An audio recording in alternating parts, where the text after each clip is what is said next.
Hi, my name is Andre Rack, and I'm here to apply a little bit of logic. Um, so this is going to be focusing on the Young Turks, and I would like to talk about a specific video published on January 16th, 2013, called Sandy Hook Truthers Harass Samaritan Hero. I am critiquing on Cenk's response, or Cenk's reporting. I would like to say it's a little quick to judge, anyways, or a little bit unfair. And particularly, what it is let's start with Gene Rosen. Yeah, okay, he's being morally shamed, or attempted to be morally shamed, and now we're talking about morally shaming the truthers. Like, shouldn't we do something about it, right? I guess that's not what you necessarily were talking about, but in some ways you kind of are.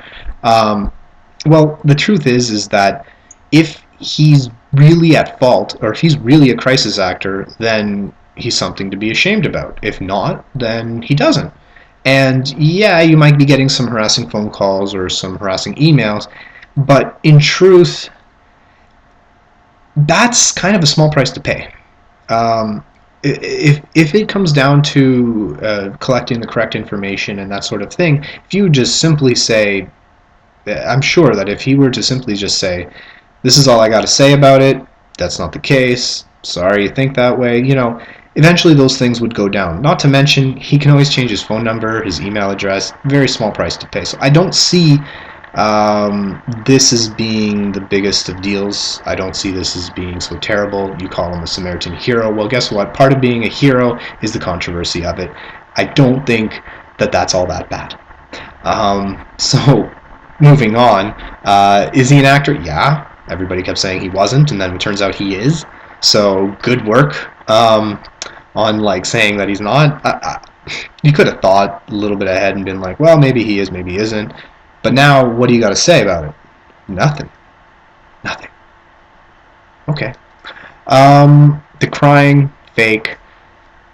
Anybody that knows anything about human emotions, which I assume is non-robotic humanoid people, and probably people with the ability to feel emotions and such like that, they'll understand that you see a bit of a scrunching in these areas that I can't replicate personally myself, because to do so I have to put myself, well, it's not a replicatable thing. You can't actually do that.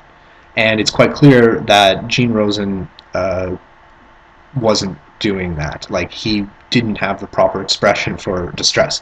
Everybody does feel distress in their own ways, and plastic surgery could affect that sort of thing, but that's just simply, I don't think that's the case here. But hey, I put it out there.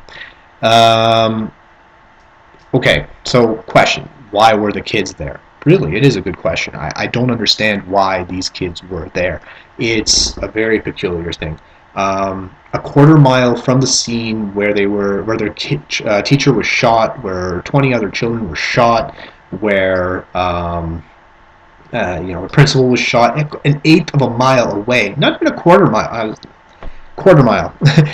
Not even that. Like, I don't understand how the bus driver was thinking when he did that. Okay, he might have not been thinking. He might have just been going off, but I can't, putting myself there, I mean, it's logic, and oftentimes when you're emotionally compromised, you don't have logic on your side. And speaking of emotionally compromised, I'd like to talk about the fact that, well, a lot of people have children.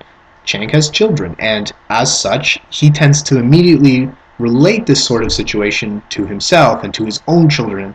Just imagining that kind of terrible thing happening, I mean, that's awful. It is.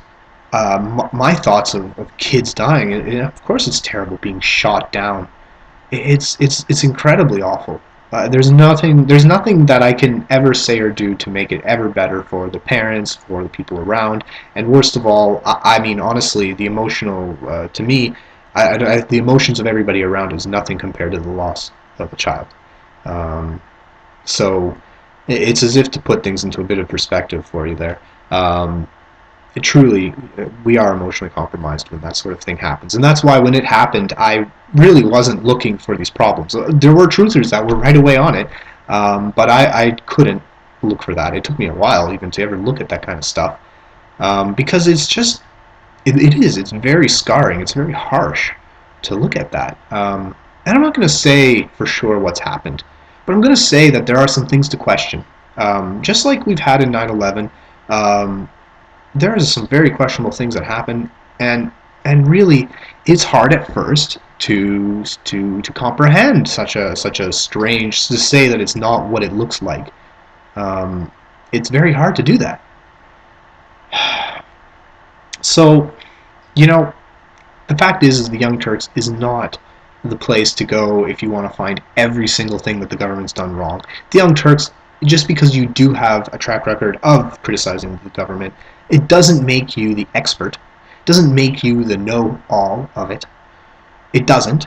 So, okay, but I didn't really think that you were trying to say that. But what I'm trying to say is, you ought to think about that. You ought to think, not quite right.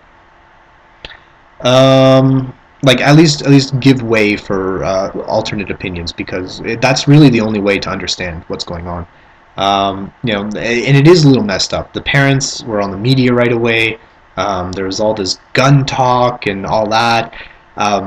We don't even really. I don't even know what gun was used anymore. They're saying AR-15, then they're saying handguns, then they're saying shotgun, but definitely not a shotgun now.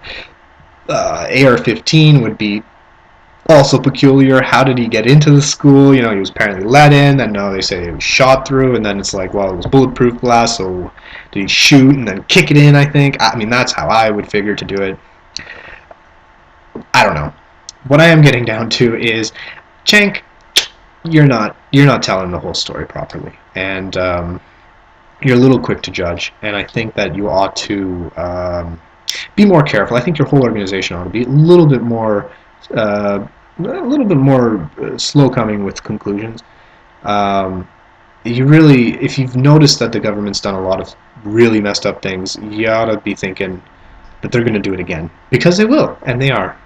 And if foreign policy hasn't proven it to you, if history hasn't proven it to you, and there's a lot of history that they don't teach in school, but you're like, wow, impressive, really, really impressive.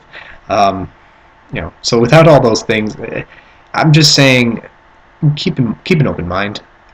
Don't be so quick to say, oh, these truthers are so terrible, and oh, that poor 69-year-old, because he was an actor, but whether or not he was faking it, it's all up to question. But anyways, thanks for listening.